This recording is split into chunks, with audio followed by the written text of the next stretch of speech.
So you'll get like blisters. It's wild. I had never even heard of them until she showed me the pictures. A girl got every horrible side effect possible. Ron?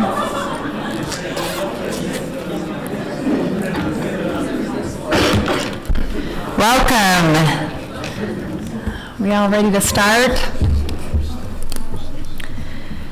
Well, welcome. This is the Jordan School District Board of Education. This is our general session. Today is Tuesday, December 14th. This is our last board meeting of the year, and everybody is looking forward to getting through this week and enjoying our winter break. I do just want to say thank you, particularly on behalf of the board, to all of our employees for all of your tremendous work and efforts this year. We know it's been a challenging year, and we are very grateful for you. We hope everyone has an enjoyable and relaxing winter break. We are excited today to have our JATC schools here with us. We are going to start out with the Pledge of Allegiance by the JAT South Fire Science class. Then we will have the Reverence by Connor Atherley from JATC North. And then we will have Celebrating Schools by Cadence Johansson, who is a Student Council President at JATC South, and Connor Atherley from JATC North. So we'll go ahead with our flag ceremony.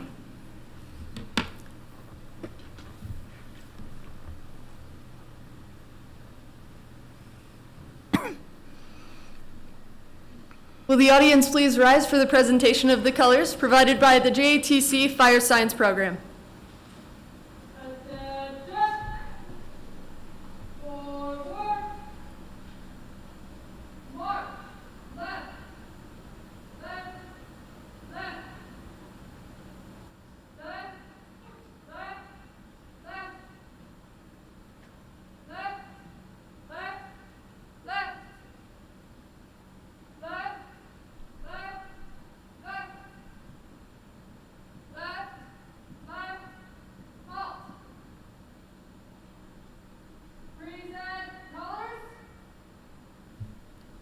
Would the audience please repeat after me?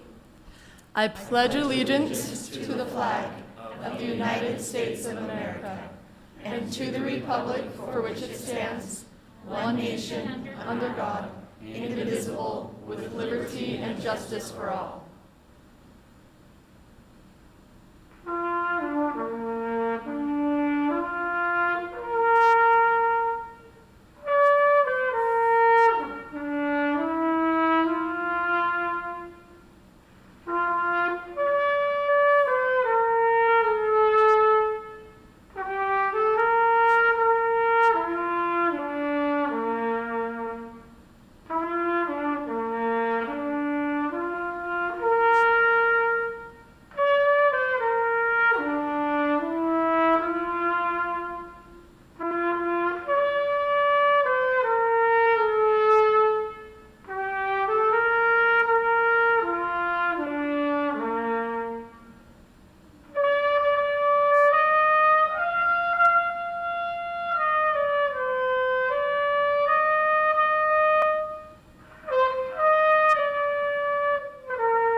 The audience may now be seated. Thank you.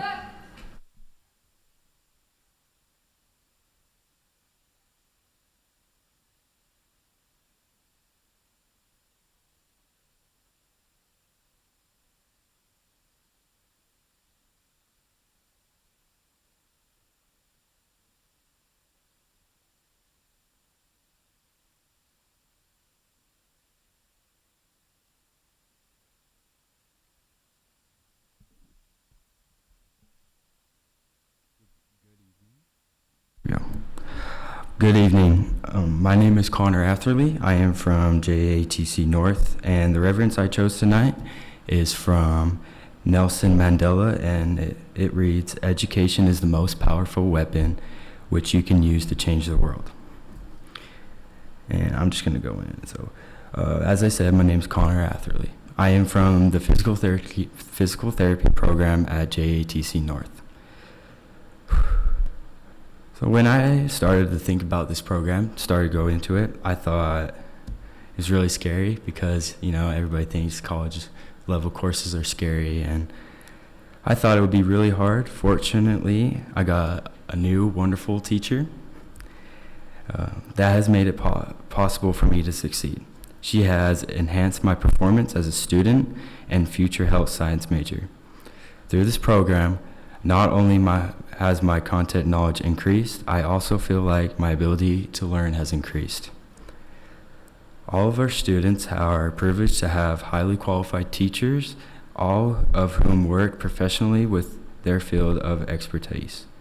Before coming to JTC, additionally, many of our teachers have advanced degrees, including several PhDs. The JTC provides a wide variety of professional and career-oriented opportunities. Every year, multiple students compete and win at both the state and national competitions through our career and technical student organizations. For instance, last year, a student from our web development program won first place at a national championship. The JATC offers many opportunities to earn concurrent enrollment credit. Our students earn credits through Salt Lake Community College, Southern Utah University, Utah Valley University, and Weber State. These partnerships not only help our students earn credit, but lead to unique opportunities like Southern Utah University. Landing a helicopter on our campus and their instructors personally talking with our aviation students. This year, we have increased our community outreach to middle school students by creating a JATC Expo. I was able to participate in one of these events where middle school students were able to attend information sessions about our JATC programs. While I was there, they showed interest in many of our programs. Every year, JATC programs expand their opportunities. I plan to attend this program again next year, so I can be a part of physical therapy expanding its perimeters to become the sports medicine and rehab program. Through my experience this year, I've realized sports medicine is the route I want to take. I'm excited about the changes JATC is making. I think it's great for students to have opportunities provided by JATC so they can too realize their true interests.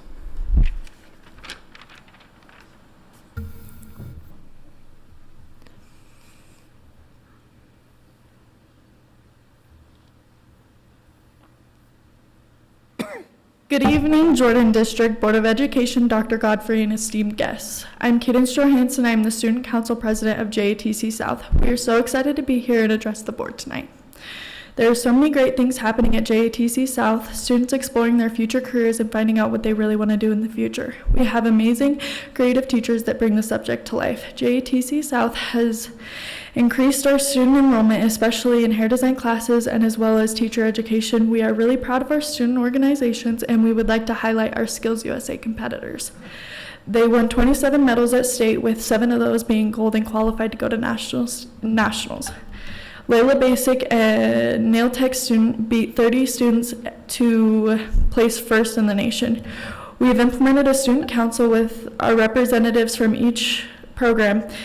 This has created a feeling of belonging and culture to our school. Our student council organizes service projects, assemblies, and class competitions called railing rallies.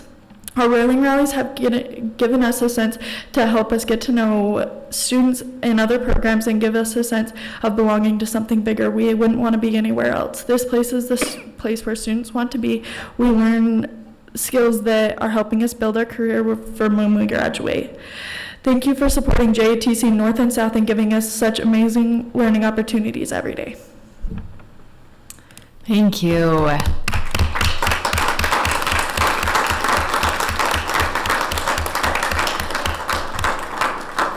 Well done. Connor and Cadence in the fire science class, well done. Thank you for being here. JTC is a tremendous program. It's many tremendous programs at JTC and a great opportunity for our students. If you're not familiar with it, I would encourage you to check it out. Can we have everyone that's here, if any faculty or staff from JTC stand up? Or parents that are here to support, please stand. Thank you for all you do.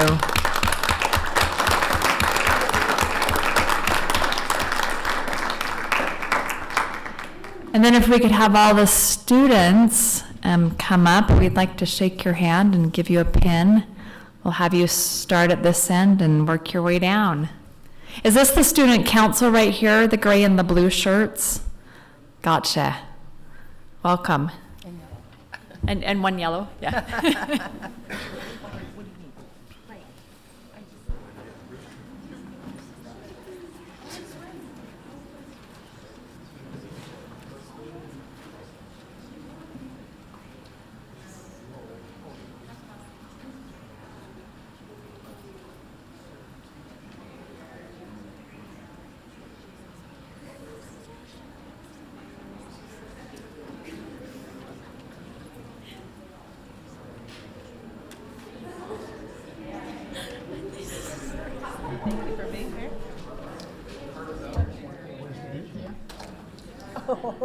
Thanks, you guys.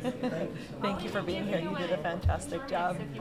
Thank you for being here. You did a fantastic job. Thank you for being here. Thank you for being here. My dad's a firefighter. You did a fantastic job. Thank you, man. Yeah, thank you. Oh, I know. I understand. Rose to the occasion. Thank you for being here. Thank you. Thank you. Thank you for being here. You guys all did a great job.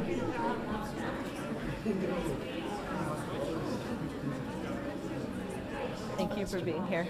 It's actually one of the good things that came out of COVID. Good legs. Okay. I was going to offer you some more. I'll trade you.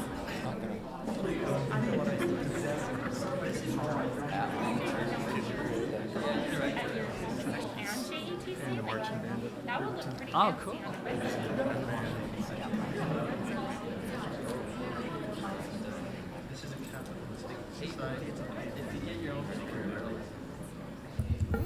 Smells all strong over here. Oh, yeah. This title at least. Thank you again, JTC. And if you want to stay to our meeting, that's great, and it's really exciting, I promise not. But if you leave, we're not offended too. We'll just put that out there. Okay. They've got homework to do. It's important. That's why they're leaving. Okay, we have a resolution of appreciation. Ms. Richards. Be it therefore resolved that the Jordan School District Board of Education and District Administration declare appreciation for the outstanding service that was performed in the cause of public education, and hereby express our sorrow at the death of this valued friend, Carlene Humphrey Bauer, teacher. Thank you. All right, recognitions. Board members, do you have any recognitions? I have one. Okay, we'll And start it's at too the bad end. JTech Just left move because down. I was going to recognize them. So there's still a couple here. For Well, you we'll who spread the word. I wanted to tell them how much I appreciated my family's benefited from that program. But part of Reality Town this year is they've added a function with the 9th graders to have them be introduced to the programs, which I think was brilliant. Oh, that's good. Until the fire science people tied me to the board and almost dropped me. I don't know if that was on purpose or accident, but it was amazing for them, first of all, to take the time to tie me to their board, and that's a whole different experience. Driving a bus is better than being tied to a fire science board.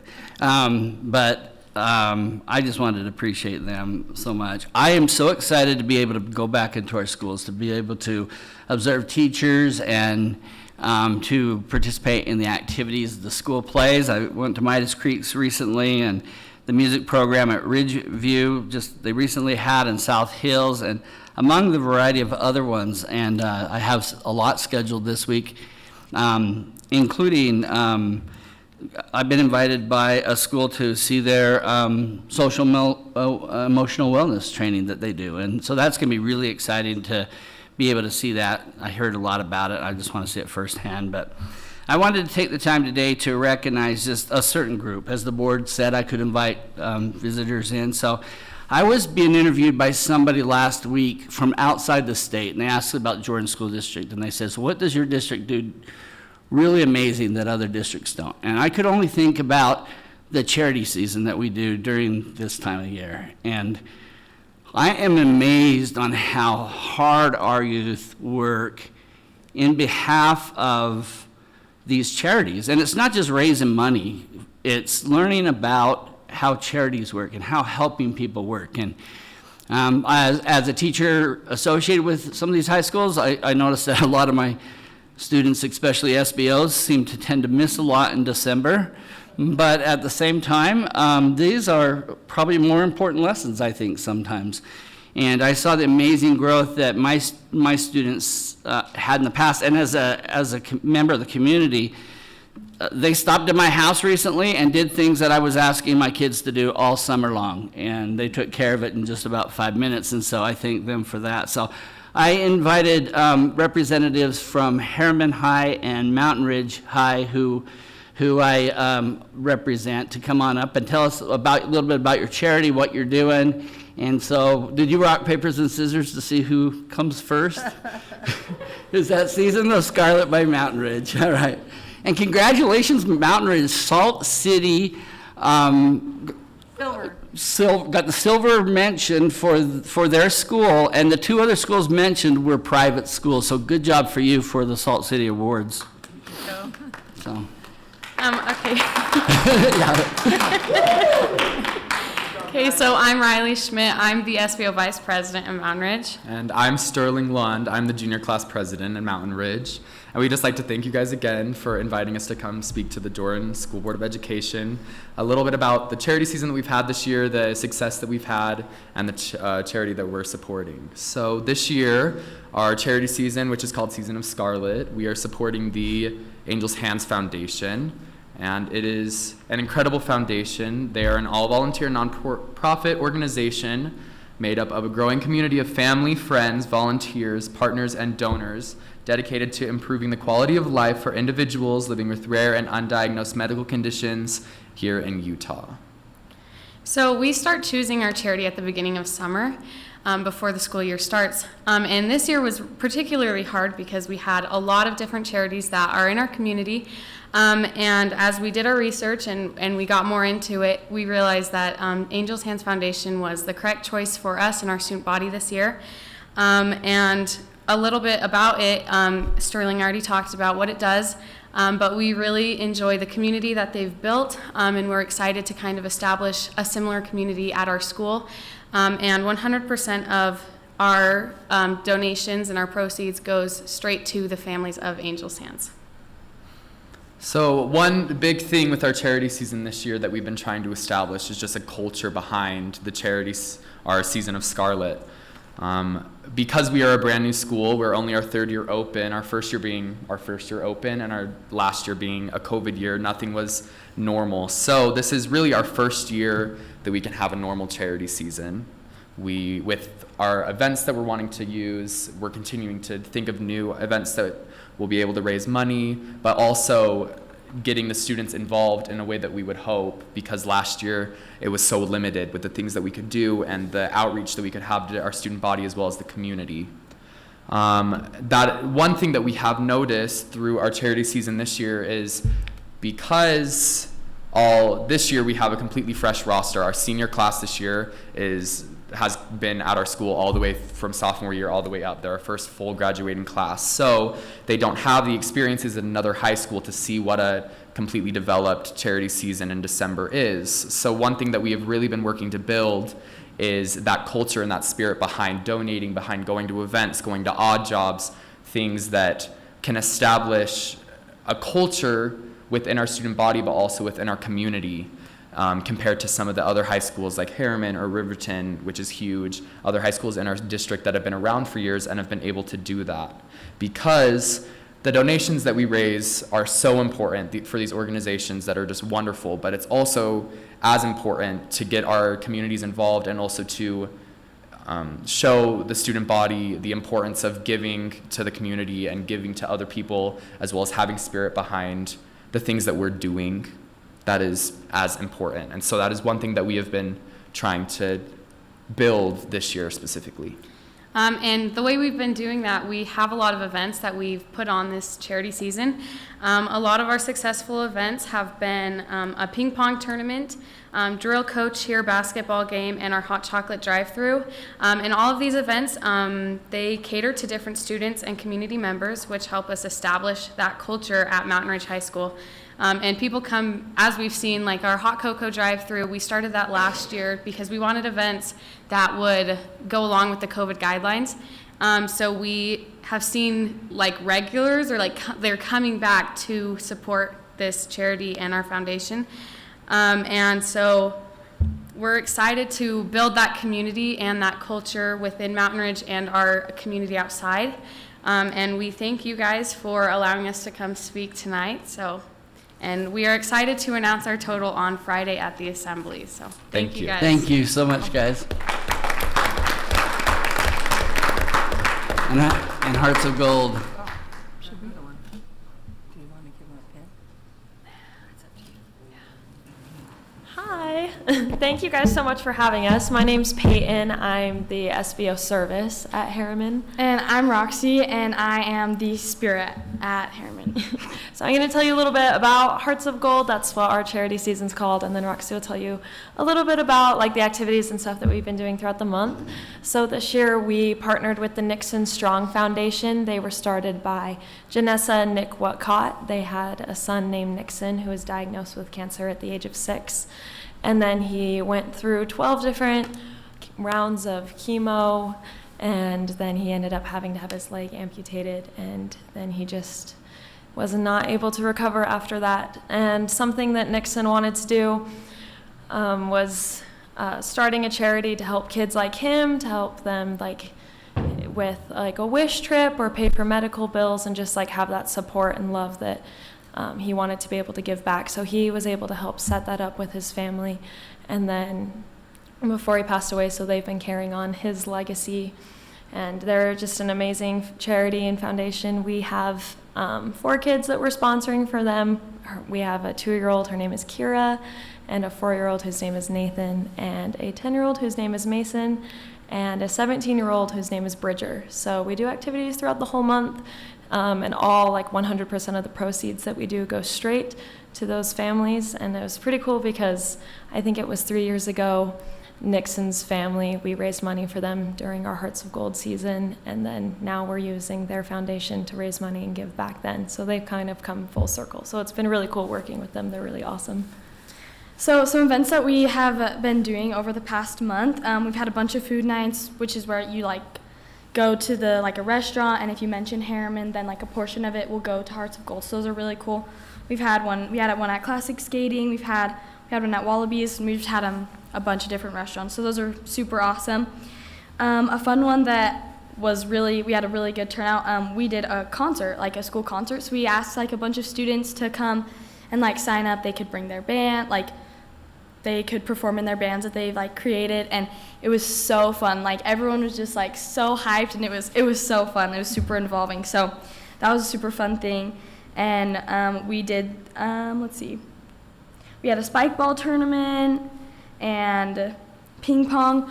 A ping pong tournament as well. So we also go out every single night from 5 to 8. That is why we are dressed not in nice clothes, because we've been out at odd jobs. So pretty much what odd jobs are is we go door to door.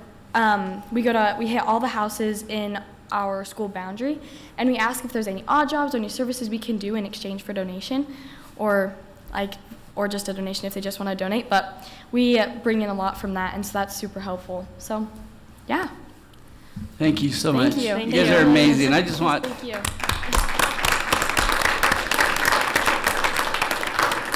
In my spare time, I worked for some of the foundations that you have earned money in the past, and seen how they use that money so preciously to help families and people in need. And so thank you so much. I know that this is just a small glimpse, because each of our high schools do this, our middle schools do this, our elementaries now, some of them are getting involved. And I think this is one thing where the Jordan School District definitely leads the way in providing charitable services.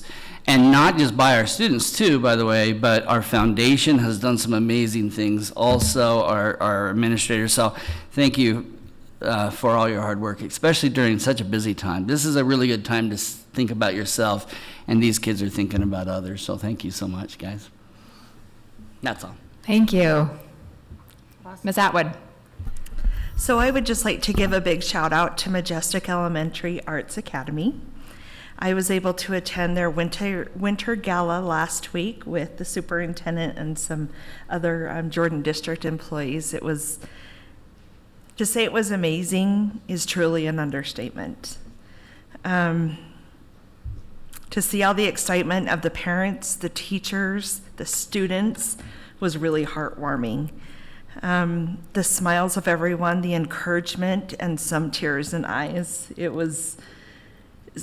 I was able to sit in the middle of a lot of parents and students, or siblings, and I heard one parent tell her daughter, "This is what you get to do in a couple of years," and just to see the smile on her daughter's face was just amazing. Really? I get to do that? And it was really heartwarming. It was a true indicator of how, just the tears were a true indicator of how the night was. And most of these students had never even picked up an instrument before starting school this year, or even read sheet music before. The students did an amazing job, thanks to the love and support of so many. The principal, Marianne Johansson, Ishelle Brimhall, Meredith Llewellyn, Lisa Blodgett, Olivia Murphy, and all the other educators in the school.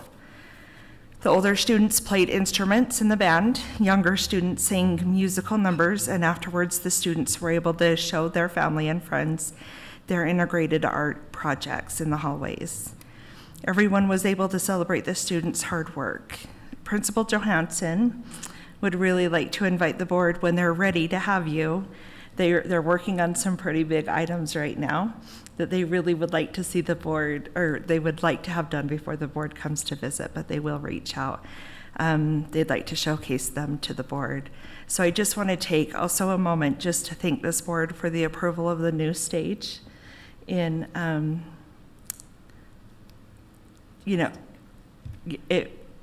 there was no way that they would have been able to fit all the parents if they didn't have the new stage.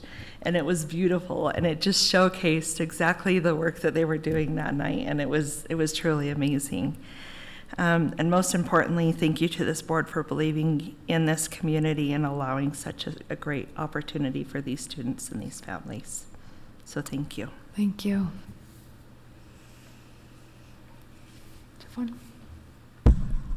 Well, I was going to say it before you do. Ms. Miller and myself, we were able to go to a great ELF at South Jordan Middle School musical. It was great. It was great. We enjoyed it, and the students did so well. It's just hard to imagine that middle schoolers can rise to that level of talent and musical ability, but it was great. We loved it. Thank you.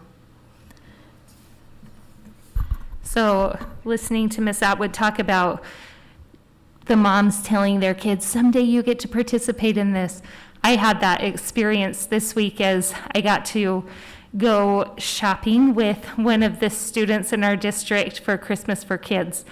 I got the funnest student, and definitely a new Christmas tradition in the George house. You turn 18, we're there. It was really, really fun. What an inspiring idea, and a really incredible shout out to the foundation who makes that possible. So well done there. Yes, and I too wanted to thank the Jordan Education Foundation Kids event, but also to thank all of the administrators from our district and teachers, and also were helping out at that event. Most of our middle school principals were there, helping, get kids, get them matched up, and it was a lot of volunteers for that, and so thank you to everyone who was involved in that. I also attended Valley's career. They do that twice a year, and it's a great for the students to learn about potential. A lot of companies that come and recruit. Our universities and colleges are there to recruit also, and they do a great job at Valley on that event. And then thank you to all of the high schools for accommodating Bingham's lack of an auditorium. Their candlelight concerts have all had to be scheduled out at various different high schools, and just really appreciate the cooperation across the district to accommodate that and to make that happen, and for everyone for being flexible. And that auditorium should be done within a week or two, very close. Yeah, chairs are finally here. Okay, any other school recognitions? We have a special recognition. We would like to recognize Shelley Nordic, our Director of Teaching and Learning. She is retiring the end of this our district for 30 years. And just those parts of the district has had a great impact. Jordan Ridge, my children went. Also served as a teacher specialist at a few schools, assistant principal. She was principal at Rose Elementary. She's had a few positions on cabinet and the director. She's done a tremendous job. She's so knowledgeable, so smart, but also so, willing to help. And she is missed. So we have something for, if you'd like to come forward.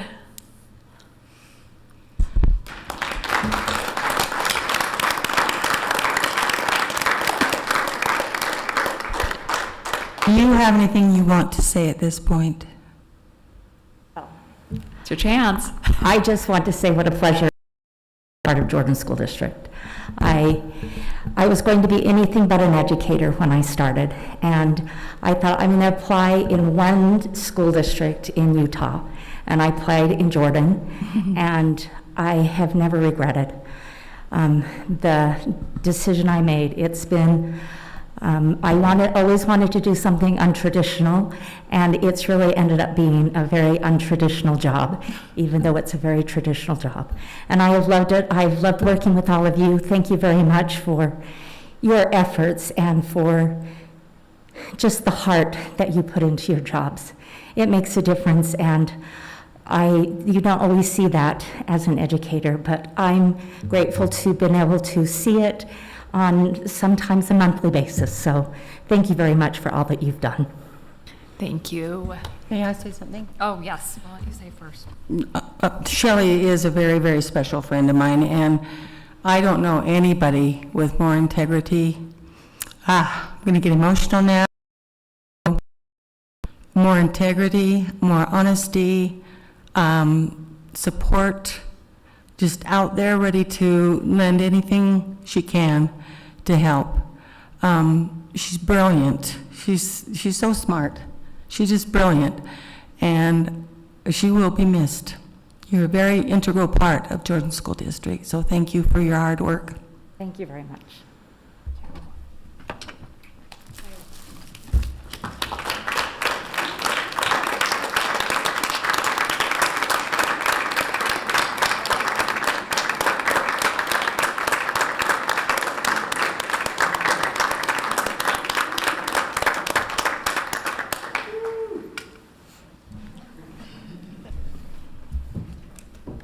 Were there any policy changes you wanted to make before you go?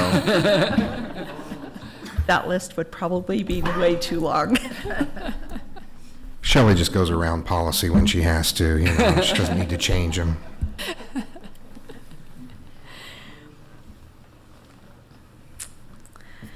All right, we are on to our general business items.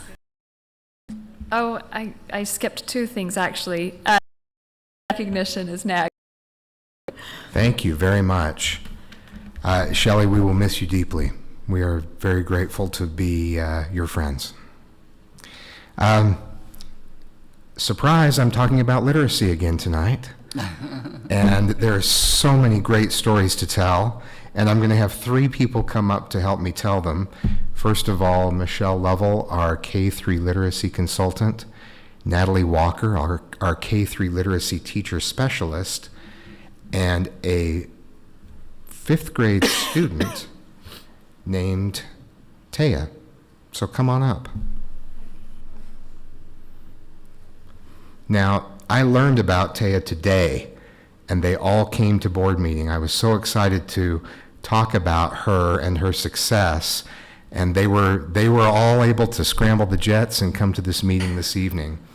I'm going to ask each of them to say something about their experience. I'll start with Michelle, and then I'll have Natalie, and then Taya say a little bit. But we're going to start with a video that of Taya explaining the impact that some personal tutoring from Natalie has had on her. So let's watch that. Taya, I want you to tell me about why you have been so uneasy about when it comes to your schoolwork in the past, and tell me how that has changed. So before reading, probably like 3rd grade and below, reading, math, and writing was so hard because I didn't know really like what to do for reading because I didn't have the practice. I didn't know like the syllable types and everything. And then writing, I didn't know how to spell words, and stuff didn't come to me as fast or sometimes like at all. And for math, I couldn't read what I was supposed to do. Math came easy to me, but the reading part didn't, because I would try to read it and I couldn't read it very well. So it would take me like so long, like maybe even like 5 minutes just to read the thing, and then I had to do the math, and then it just would take forever. What has changed, and how has that changed you and your schooling?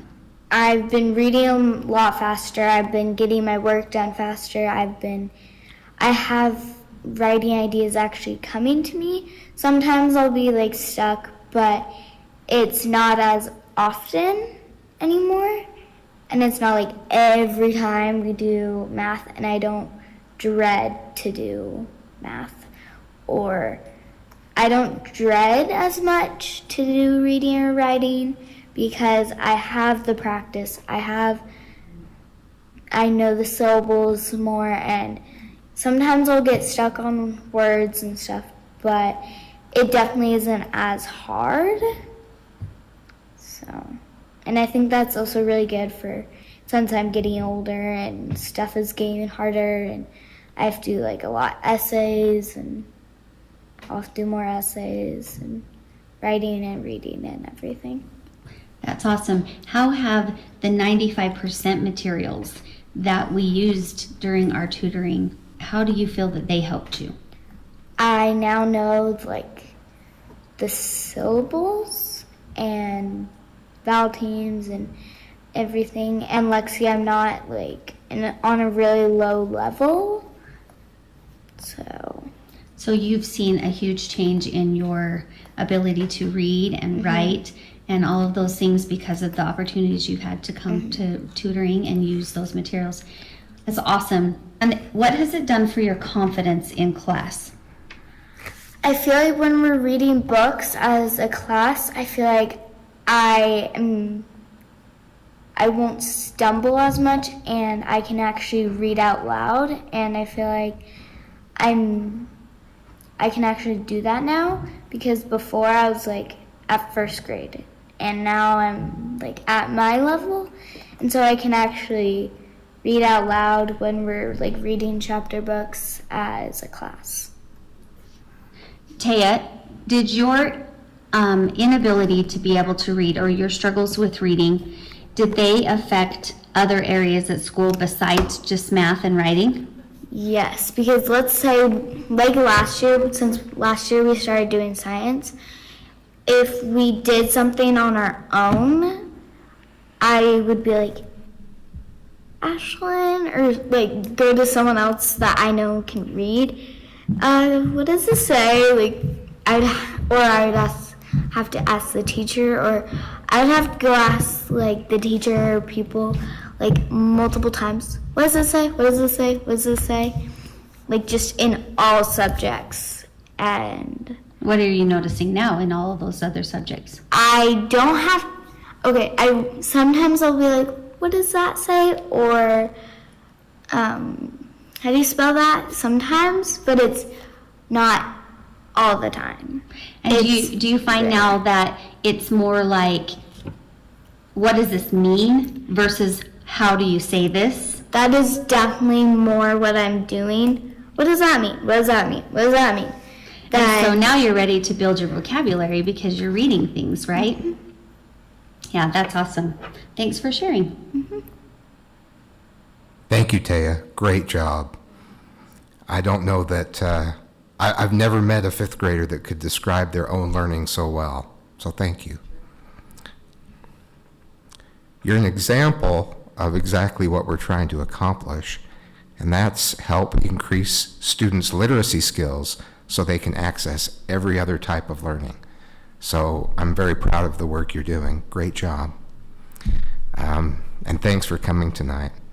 We're going to talk with Michelle, or let Michelle Level start and just talk about a little bit what's happening to help students like Taya, and then we'll let Natalie talk a little bit about that as well. And then Taya, we get to hear from you again a little bit, huh? Okay. Okay, so this year we've really implemented some changes in reading. We're focusing on the science of reading to help students really learn how to get those words off the page, learn how to decode, be proficient readers so that they can then read for meaning and they can build that instruction in.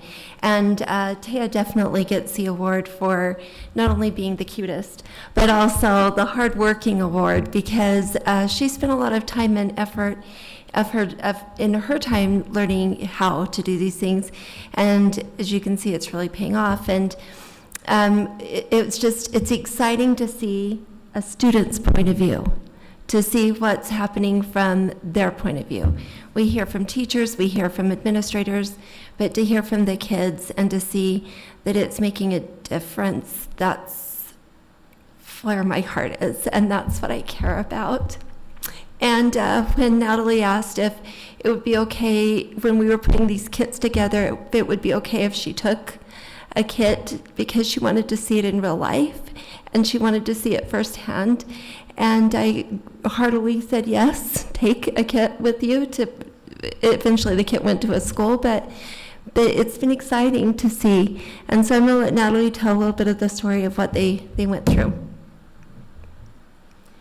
So, I don't want to stand in front of you because you are the hero here. She was actually one of my first graders years ago. And I knew that there were struggles, and I did everything in my power to help her. And I Googled, I'm like, what do you do if a child can't do this? What do you do to help a child with this? Because I only could do what I knew. And I knew that I was missing pieces. And so I've watched her throughout the years, because then I became the instructional coach in her building and was very concerned. So when her grandparents reached out to me and her parents to have me tutor, I was like, sure. I was building these kits for all these schools. And that word automaticity, that is me with kits. I can do them with my eyes shut. Not sure that's something I really want to be good at, but I am. But while I was building them, and I asked Michelle, is it okay if I use these materials so that I can learn how they work, so that when I'm helping teachers, I have a little better understanding of how they work? And she's like, sure. And it has been so fun. We kind of joke about how she was my lab rat, and not really, but how she was teaching me too on how to use these materials. And we've had a lot of fun with them, haven't we, Taya? But you can tell just from the difference in her confidence. If you had known her back when she started, she's a different child. And her parents will attest to that. It's pretty incredible. What we are doing right now in our schools is we are changing lives. Literally changing lives. We have completely changed the trajectory of this young lady's life, and we are doing this every single day in our classrooms. So I commend you for your willingness to stand behind this. I know it has been extremely expensive, but it's changing lives, and it is exactly what our school district needed. So, thank you.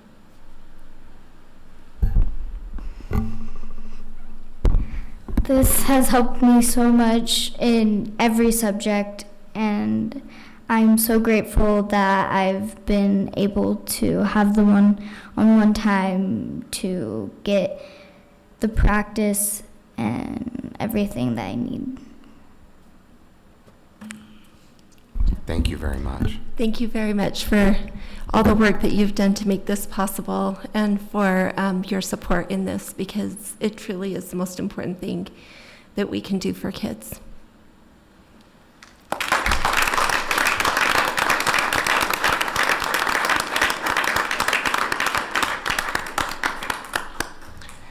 Thank you. You can see that each individual at the microphone is dedicated to learning and to doing whatever it takes to make those improvements. So, Taya, congratulations on a great path forward from here.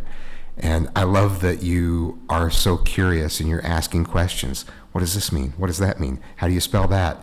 And you have a great future ahead of you. Natalie, thank you for your dedication to the individual student. And that's really a sign of, we're going to talk about statistics later tonight and the numbers overall, and we'll continue to talk about that. But as you said, it's about changing the lives of individual students.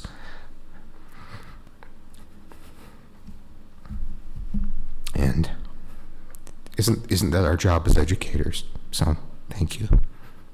Would it be okay if we had Taya and her parents come up and Yes, and meet us? I was hoping for that. Would you please come forward? We'd like Natalie, to. come on up as well.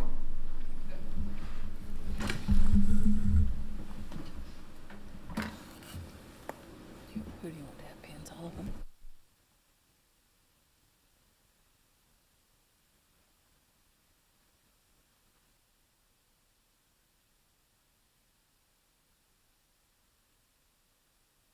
For inviting us. Thank you.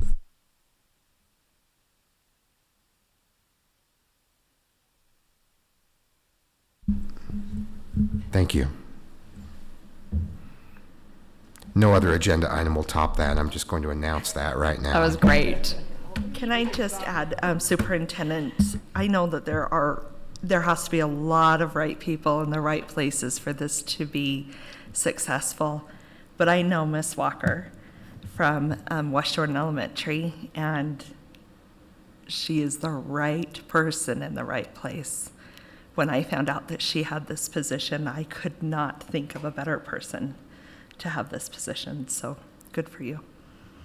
And good for us and all the students that she's able to help. It's been a big lift this year.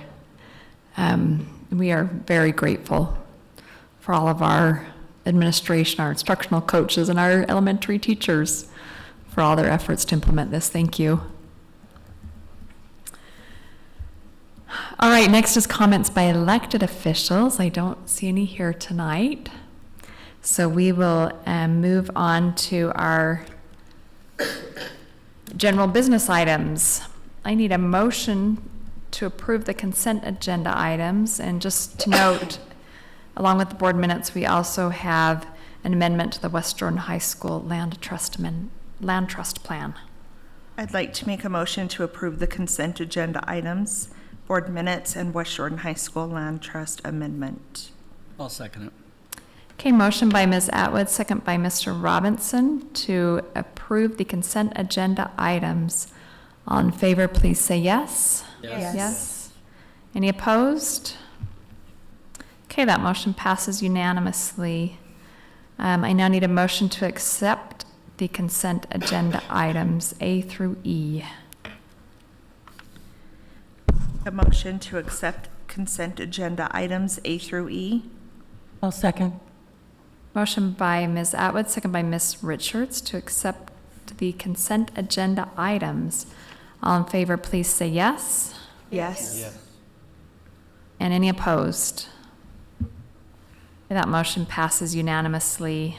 I'd like to point out that once again, there were 0 non-compliance reports that came in. Thank you. We have one bid tonight for CTE Miller welding equipment. Can I get a motion for that? I'll make a motion to approve the CTE Miller welding equipment. Second? I'll second. Okay, motion by Ms. Atwood, second by Mr. Dunford to approve the welding equipment bid.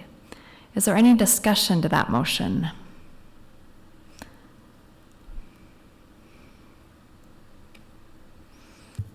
Okay, this is a bid for the welding lab at Bingham High School to upgrade their welding equipment, paid for out of the CTE Perkins grant. All in favor of the motion, please say aye. Aye. Aye. Any opposed? All right, that passes unanimously. Next is our patron comment section. We have a new sign up tonight. It's an electronic sign up. There is a Chromebook out there that people could sign up on. And I have an electronic link to see who signed up, and there's nobody on there. So just to make sure, did anyone sign up and intend to speak that we didn't get? Okay. We will then move on to our special business items. First up is our budget hearing. This is one of the times of the year in which we amend our budget for the 2021-22 fiscal year. Ms. Richards. Yes, thank you. Finance Committee has met, and we've gone through this with Mr. Larson, our business administrator. We do this 4 times a year, quarterly, and so we'd like to turn the time over to Mr. Larson to make that presentation. Thank you.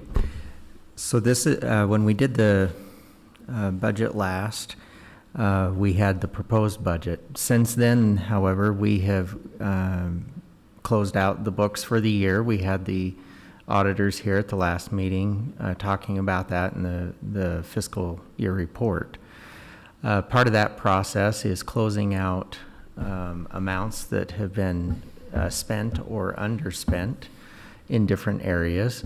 And so this budget is reflecting quite a few items that are being carried over that were budgeted to be spent last year but were not spent. For example, we have on the budget sheet that you see on board docs, we have increases to revenue and increases to expenditures in areas due to those carryovers.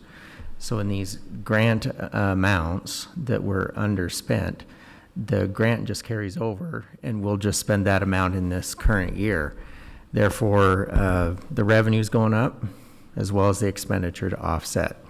Examples of those would be advanced placement, concurrent enrollment, TSSA, trust lands, and the federal program there is Title I. So we're able to calculate those and get those into this budget revision here in December. We've traditionally done those in December.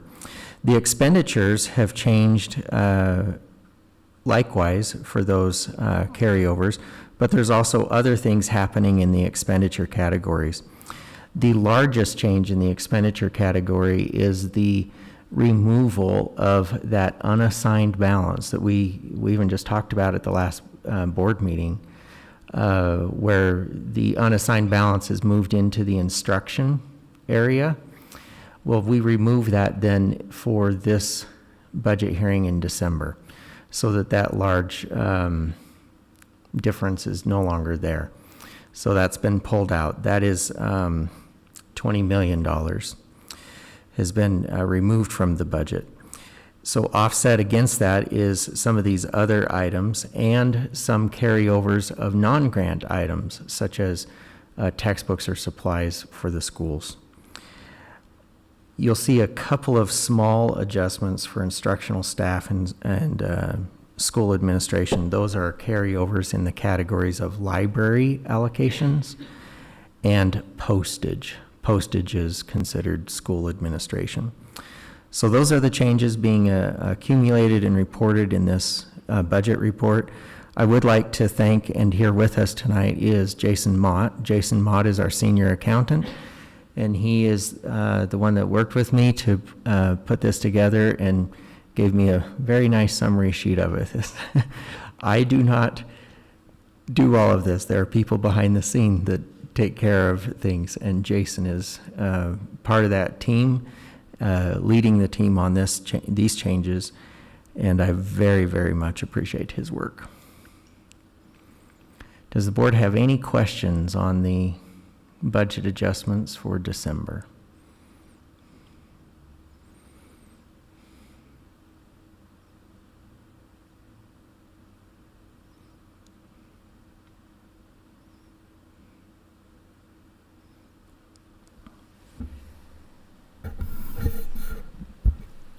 Doesn't look like there are any questions. Okay, thank you very much. Thank you.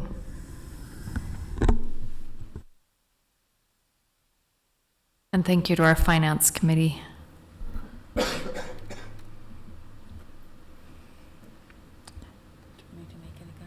Yes. Thank you. All right. Can I get a motion to approve the amended budget? I'll make a motion to approve the amended budget for the 2021-22 fiscal year.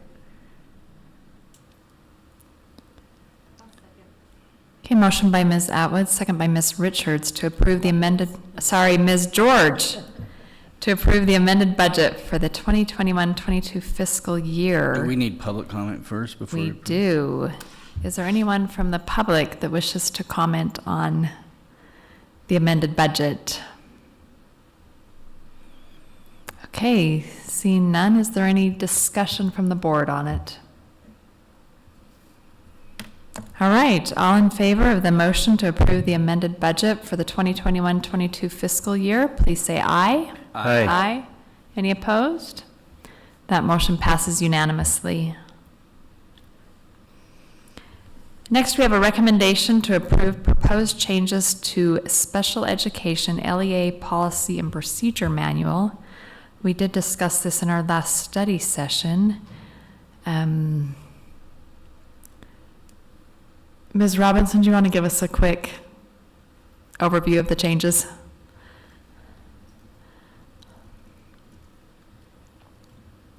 Yes, thank you. And I also asked our Director of Special Education, Kim Lloyd, to come up just in case there were questions that I couldn't answer. This recommendation is brought to you whenever there are major changes that the either state or federal regulations need to adjust, that we bring changes to that manual to the board for preview and approval. There are two major areas that needed to be adjusted currently. One is in the area of the way that we identify students as having a specific learning disability. There are multiple categories of disability that we can identify students having the need for special education services, and this is just addressing the one area, and it identifies a specific methodology that we use to make that determination. And because it's a major change in the way that we have done that for a number of years, many years, back as long as I can remember, that's a major change that we needed to review. The second is just an addition to the state manual that identified how funding, both state and federal funding for special education, can and should be used, and the direct services that those funds should be used for. And so our policy manual reflects our assurance that we will use those funds appropriately as stated in the state and federal guidelines. So those are the two major changes that are identified in our manual and that need to be approved. Do you have any questions? The first change that you talked about, do you think that will result in more identification or less, or do you anticipate any changes from that change in policy? Or is it just changing in the way, kind of in the work that's done to identify? Yeah, maybe we'll kind of both cover some ideas there. I think the methodology that we're using is what we are calling a combination method. And so that uses a combination of a more formalized assessment and standardized testing in combination with the data that our teachers are collecting related to the interventions that are being provided. So for example, you heard tonight the amazing things that are happening with literacy and with reading and interventions, and the data that teachers collect and use to track student progress on reading will become part of the conversation about whether a student has a disability or not. And so that trend that we see in their data will allow us to make better decisions, wiser decisions, and decisions over time as to whether a student may actually display a neurological learning disability versus needing to have explicit and direct instruction on a skill or task to become more proficient on it. So I know that didn't exactly answer your question. Did you want to talk about trends real quick? Or? Just in my past, when we've done this, the trend is that because we make a change, we tend to identify more, and then things kind of even out anytime you make a change, right? You tend to have an increase with the identification because you're looking at the whole child, right? You're looking at that kid in more than just a one shot of a formal evaluation, but you're looking at the history of and that whole kiddo. So there tends to be an increase until people start to really figure it out, and then it levels itself out. Thank you. Are there any other questions? Thank you. Okay, thank you. Thank you. Can I get a motion? I make a motion to approve the recommendation, the proposed changes to the special education policy and procedure manual. I'll second that. Okay, motion by Ms. Richards, second by Ms. Atwood to approve proposed changes to special education policy and procedure manual. Do we have any public input regarding the proposed changes? Okay, seeing none, any discussion to the motion from the board? All right, seeing none, all in favor of the motion to approve proposed changes to Special Education Policy and Procedure Manual, please say aye. Aye. Anyone opposed? All right, that motion passes unanimously. Next, we have a recommendation to approve Administrative Policy AA 421 Local Professional Improvement Committee. This is also one that we discussed at our last study session. Dr. Nordic, would you like to come forward and give us the highlights of this change?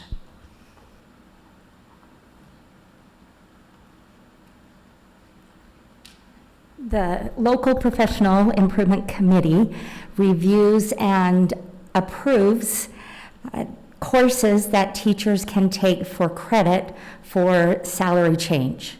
And the changes that were made to the policy, first of all, just allowed inclusion of online courses. And also there was some changes that just aligned the policy with the new licensing changes from USBE. Thank you. Any questions? Okay. So this is the policy that aligns with what Dr. Lemaster talked about previously tonight?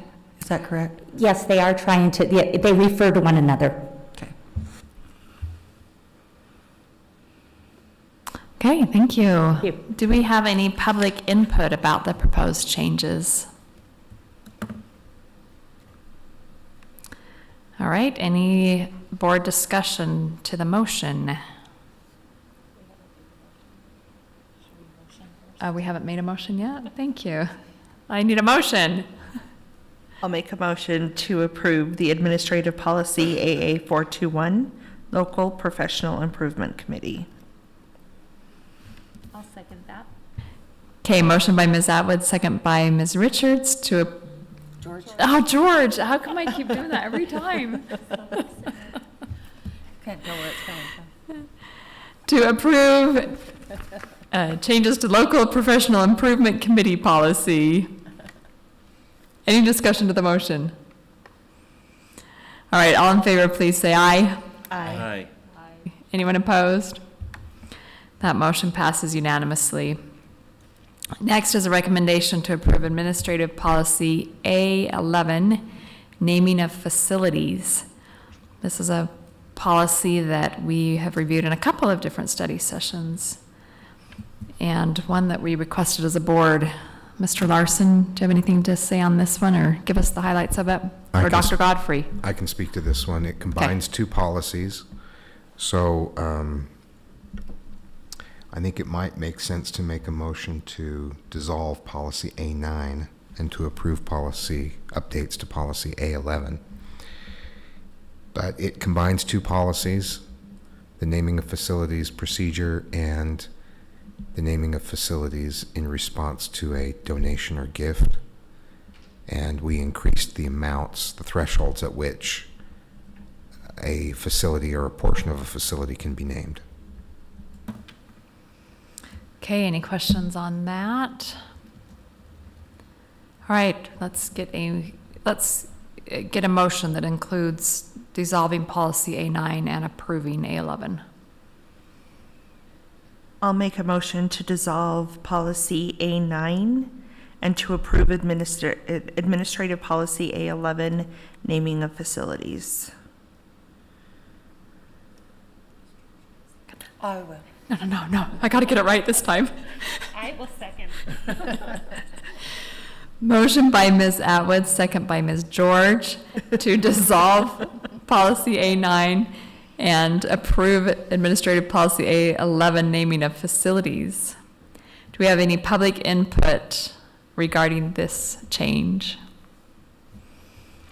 And any board discussion on the motion? All right, all in favor of dissolving policy A9 and approving policy A11, naming of facilities, please say aye. Aye. Any opposed? All right, that passes unanimously.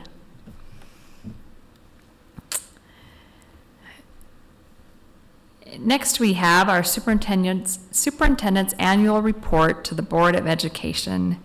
This is something in our policy BSC 204 that each November or December the superintendent presents on our ends policies and executive limitations, how he and the district are meeting those policies.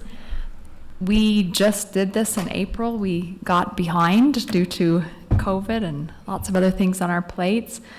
But we as a board wanted to get back on schedule so that this is something we do every December. So we look forward to hearing from Dr. Godfrey tonight. Thank you very much. You will see some familiar information here because it has been a short time since I last reported. And this is a COVIDious report, I will tell you, because it is impacted, of course, by the pandemic. But a lot of great things are happening, and many things are moving forward despite the pandemic. To say that I don't do this alone is very obvious. There are people not just close around me, but throughout the district. We have 8,000 employees that receive a paycheck at one time or another throughout the course of the year, and each one plays a vital role in any progress that we make and in everything that we do. So I want to acknowledge all the hard work that they are doing. Each employee is working so hard in difficult times, and this is a more difficult year than I think anyone anticipated. And it's for different reasons. Everyone feels it for different reasons, but the impact, the ripple effect of the pandemic continues, as well as the pandemic itself. So it's really under difficult circumstances that I report all of this. But again, as you saw tonight, lives of students are being changed for the better every day. And it's because of caring adults who are helping make that happen in so many different ways. So just to go over, I'm going to go over the specific requirements that are outlined in policy, the specific expectations that I am to report on. This does not tell the whole story. No report could. As I said, there are so many great things happening and great stories every day that go untold. So this is only a small glimpse at what happens in the district. The first is EL 300. Superintendent and business administrator maintain lawful and ethical professional business practices. It is sure nice to have a partner like John Larson when this is the expectation. Nobody more ethical or harder working. He's our own personal Jiminy Cricket to help us think about the right way to do things, and I'm very grateful for his time because we spend a lot of time talking together, and sometimes we have to say, hey, in the next few days we need to talk, and we have to kind of carve out that time. But I'm very grateful for his support and the ability to knock things around with him and make sure that we're on the right course as we move forward. The EL 301, treatment of students and their families. What is expected? Superintendent is to implement policies, procedures, and practices to promote health and safety of students, encourage parental participation in education, be sensitive to cultural issues and community values, set expectations, operate accessible facilities, collect and protect appropriate student and employee data, and handle grievances. I'm going to say again that we created the Student Services Department. That was really a monumental change. It was a move forward that whose importance I can't overstate. I'm going to look and make sure what I've sent here that I've got the right copy there.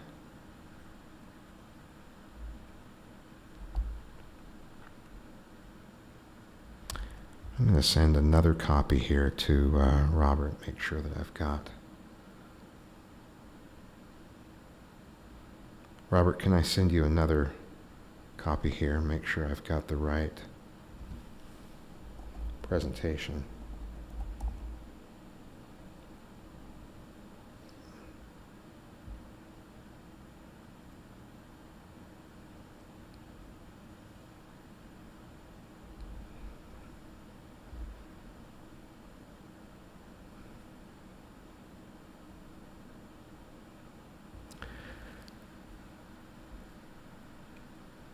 I'm going to,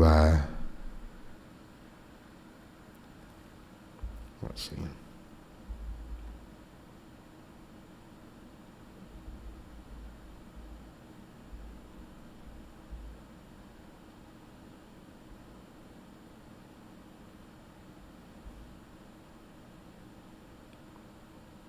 I apologize. I'm going to ask Robert not to present that. For some reason, I don't have that correct draft available, but I'll read through what I have, if that's okay, and provide a digital copy to the board. Treatment of EL 301, treatment of students and their families. Before I proceed, I'm going to remind the board of the parameter that you gave me last year that I really liked, or earlier this year rather. It was recent, wasn't it? And that parameter is that I give one example. I really can't give an exhaustive list. If I try to give an exhaustive list, we will all be exhausted because so many great things are happening. But I will give an example of what we have done in each of these areas, and I'll send you an electronic copy that you can review later if that's okay. Treatment of students and their families. A couple of things. GEAC is doing great work, and you're going to see a report from them next month. That's our Jordan Ethnic Advisory Committee.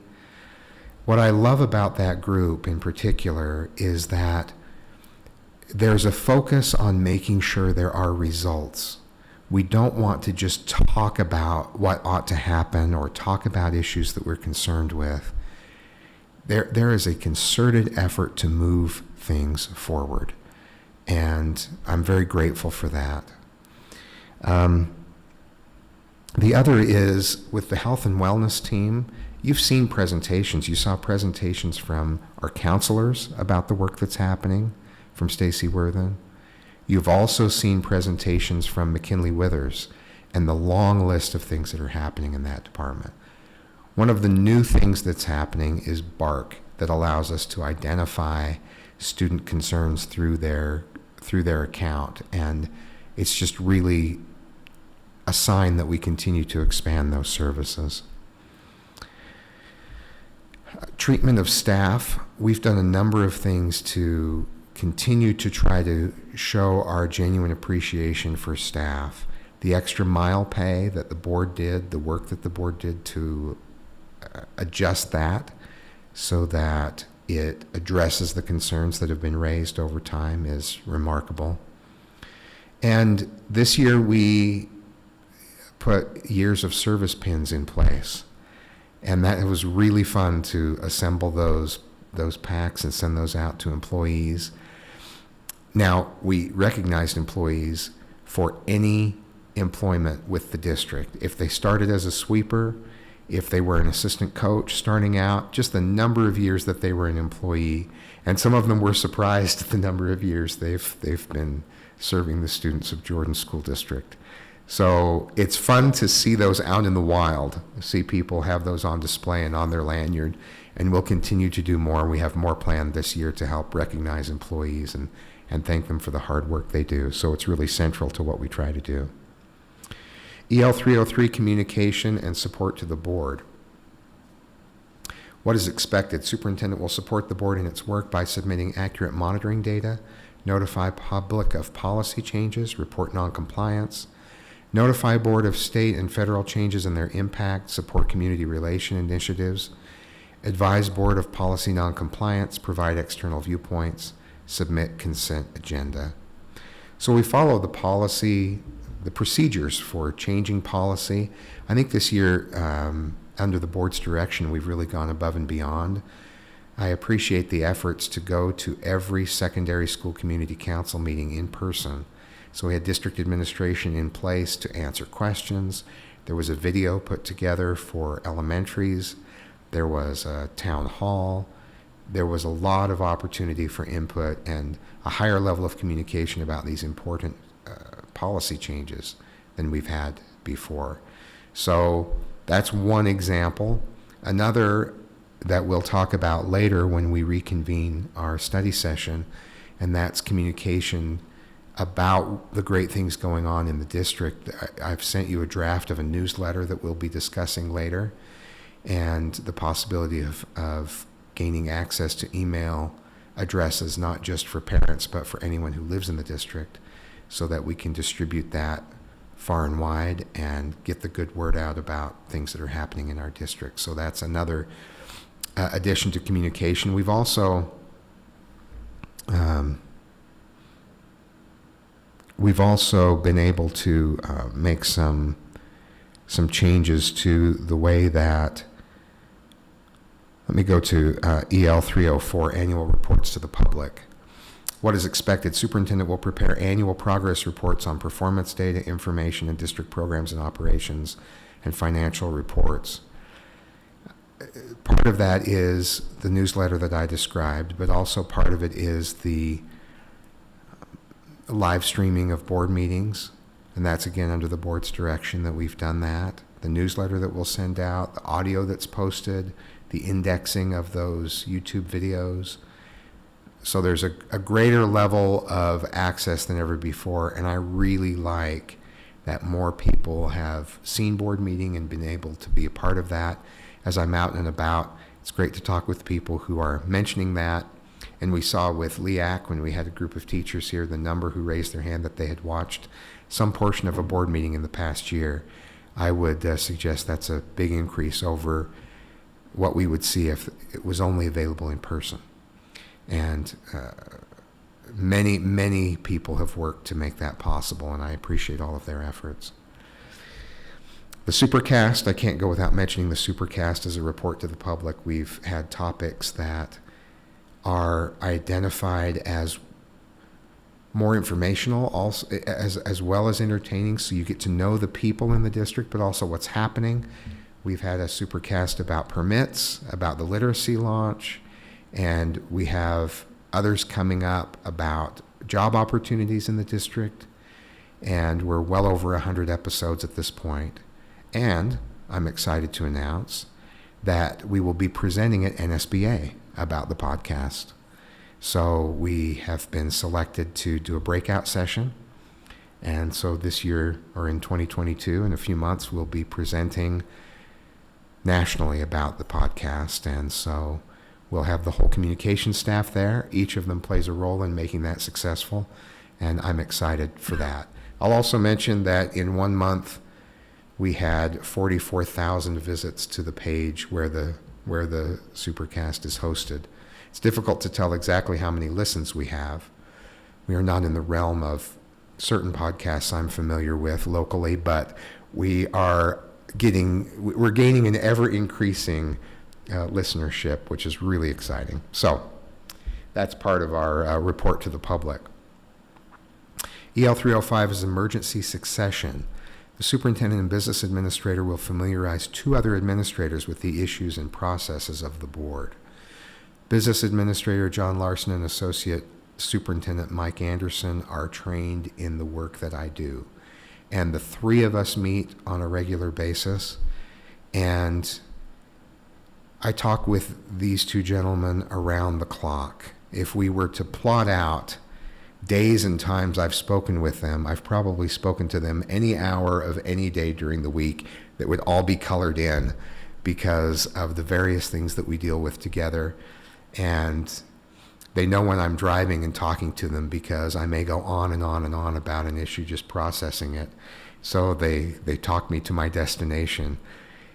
It's great to have 2 people that I get to work with so closely that help shape my thinking, but also are backup for the work that I do. It's really important that they have access to and are a part of the conversations that we have. So if I were to not be around for whatever reason, we have great backups that could step right in.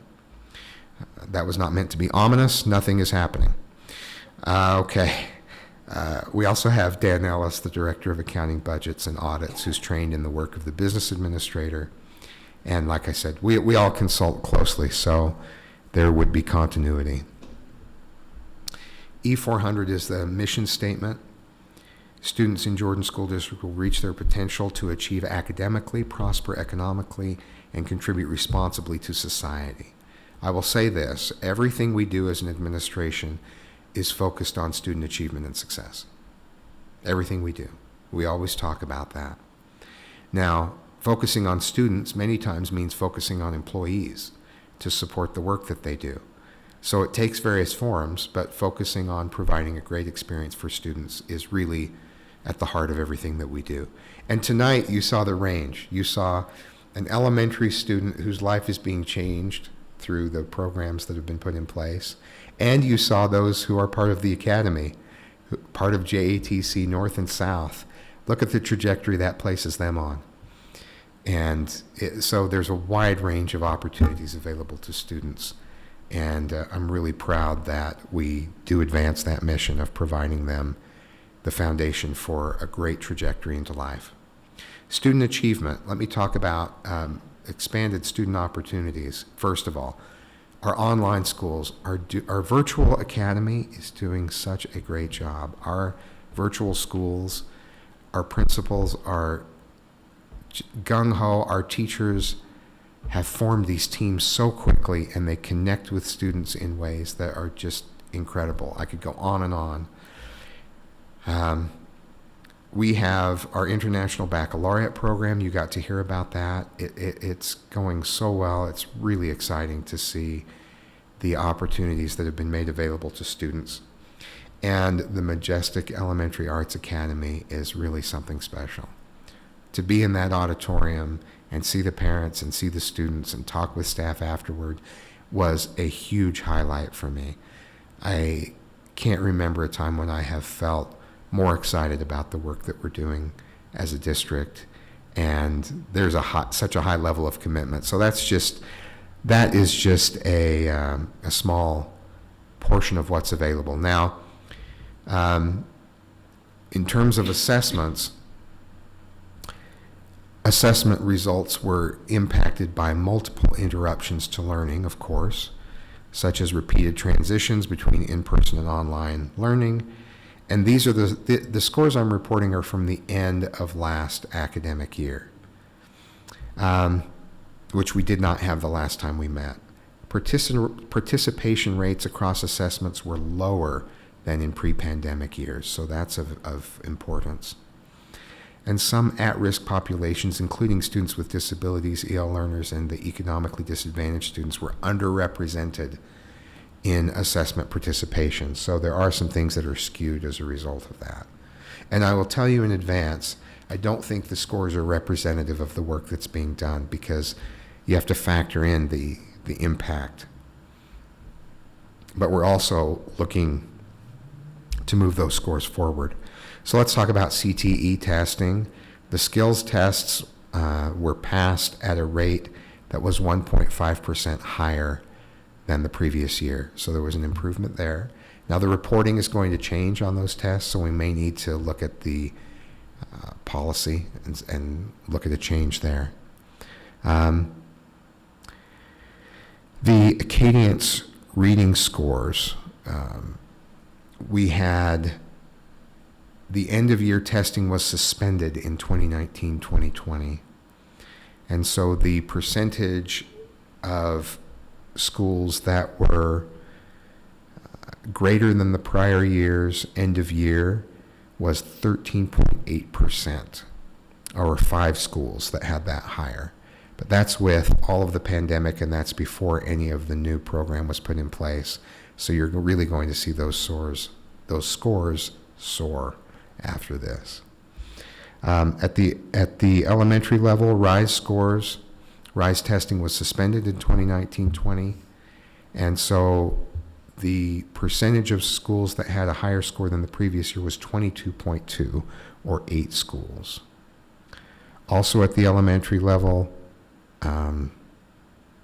that was for ELA. The RISE scores for math, there were 13.8%, or 5 schools that had a higher percentage than the previous year.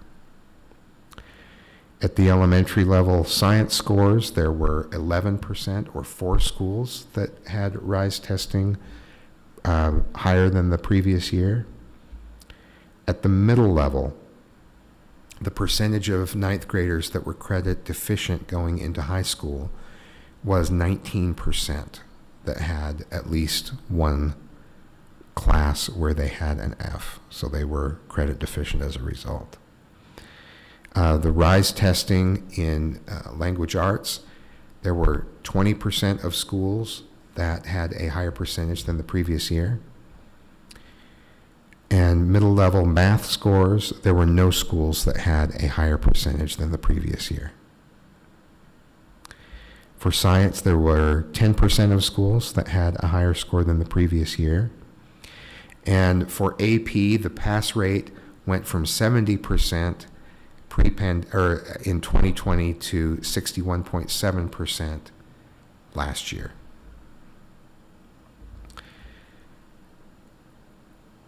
At the high school level, the percentage of students who met all 4 benchmarks on the ACT went from 22% to 17%, and the percentage earning an 18 plus as a composite score went from 20.6% to 18.5%. On the AP pass rate at the high school level, the 2020 pass rate was 66.1, the 2021 pass rate is 63.7. Concurrent enrollment, the number of credits earned in 2020 was 21,911. The number of credits earned in 2021 was 22,567. So there was an increase in the number of credits earned. Percentage of enrollment also went up from 25.5% in 2020 to 27.3% in 2021. Our high school graduation rate in 2020 was at 90.2%. In 2021, that was at 89.2%. So we had some schools go up, some schools go down, but it's at 89.2 at this point. Okay. For empowering employees, there are a few things that we've done, and all of this is under the board's direction. I'll mention a couple of examples. The continual increase in teacher compensation, and if you look over a number of years, there's been a large increase since 2016. There's been a real focus on that. The addition of annual leave and parent leave, I think, really has set us apart in empowering employees.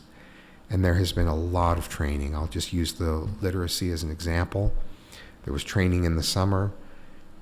Teachers were compensated for that time. They were given time to work together. And we continue to provide substitutes and support through the year as we work to help make sure that that effort goes forward. In terms of customer service, we have given the climate and culture survey this year. We did not do that last year, but we've been able to do that this year, and those results are coming in. And I think we've established the hotline and received comments through that hotline. And I've continued to meet with parents and meet with groups, and we've worked really hard to be very responsive. We've also worked to provide customer service to our employee groups. I've met frequently with our employee groups, not just on our regular schedule, but just to say, hey, I'd really like some feedback. Can we pull together a meeting to get some ideas? So we've worked hard to continue that. Now, with safety and security, we've continued to have a report, and I get it in my email. We decided when this was first put in place, when these safety checks were put in place and the audits were put in place, that every cabinet member would receive the report for every school. And I like getting those emails. It's a sense of accomplishment. I can open it up, kind of review it, and we move forward. And what's really remarkable, those of you who were on the board or listening to board meetings will remember that because of all the number of doors and the complexity and the size of the school, our high schools had some scores in the 60s. They had some lower scores on that. Well, I'm happy to report that the great trend continues. Elementary school average 99.32, middle school average 97.53, high school average 97.06, special schools 99.67, and the overall district average is 98.80 on those audits. And that's really an indication of the great work that each individual in every building is making towards safety and security. I apologize, it's not Robert's fault. I just have the wrong version that I sent to him as we continue to update it. So there's just so many things happening in Jordan. The updates are constant. So what questions can I answer for you? As you think about those questions, I want to reiterate, I know that we've had very difficult times, as everyone has. I know that our scores, which is only a portion of what we do, it really only measures a portion of what we do, need to improve. They need to go in the other direction. But I also want to note that going through something like this, those scores can go a lot farther in the wrong direction, a lot faster than they did. And I'm very optimistic about where we're headed as a district. I'm optimistic about the people we have in place, the families that we have there supporting students, and the work that's being done. So I look forward to those future reports as the impact of COVID fades and the momentum that we have already started continues to grow.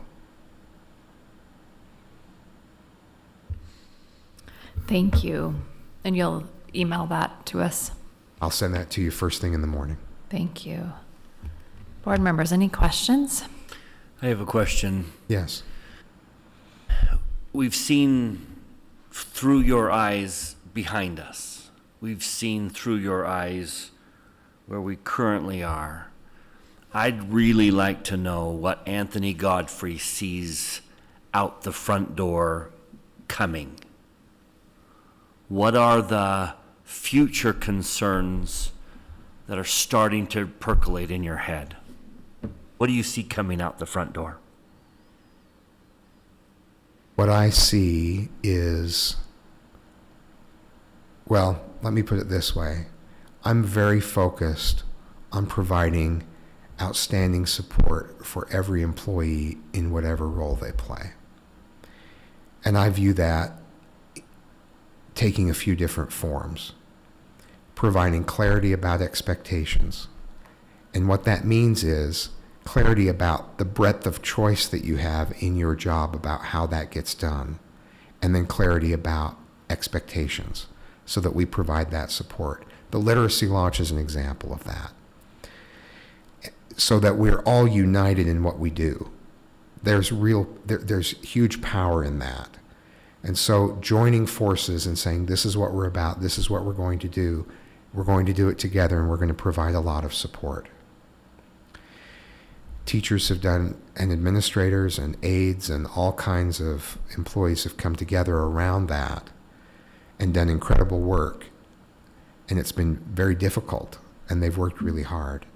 So over time, I want to pace those changes in a way so that that progress is sustainable and it's respectful of the hard work that goes into what we do, so that there can be a high quality of life, a high sense of efficacy, and a high level of job satisfaction for all of our employees. I think by focusing on that, we can provide the best experience possible for students. So for me, I just want to continue to do the type of high-profile, out-front things that really make students and families and employees feel like they're part of something important and successful. And I feel like we're already starting to get there. Now, along the way, I want to dream big and do exciting new things. I also want to solve practical issues. The board's leadership allowed us to solve a practical issue of having sick days, but needing to take days for a wide range of reasons. And so switching from sick leave to annual leave allowed for the type of flexibility that lets employees take the time that they need to be at their best and to have that high quality of life. The next issue was for certain employee groups, now how do we get a substitute so we can actually take these days? And although that problem never gets solved entirely, we've made great progress by allowing for some bonuses to be put in place for substitutes that worked a certain number of days. So I want to dream big, provide tons of support, expand opportunities, and continue to do great work on foundational learning that everyone needs. And then I want to find practical solutions to long-standing problems that remove obstacles to everything else that I just mentioned. And this board has been a great support in being able to do that, supporting new ideas, in many ways new ideas that, for example, like the substitute incentive, that have been featured in the national media and have provided a template for other organizations to use. So I want to still be on the cutting edge of solving problems and providing a wide range of opportunities and tons of support for everyone involved. So my follow-up, it fascinates me that your plan is pacing, innovation that is paced, and yet you did almost the exact opposite, implementing a literacy plan in a pandemic year when teachers were exhausted, and we asked them to do one more thing. Right. Why the urgency at literacy? And looking back at what it cost us, do you see the wisdom in the decision? Because I go back to Copperton, where you said, my highest priority is improving literacy. We all saw this coming. Yeah. It's not a critique, it's an admiration more than anything. But it could be said that you rammed that in. Well, I hope it isn't said that way. It could be said that this was a difficult time to implement such a broad-reaching new program. Looking back, I'd love to know, evaluate that for us.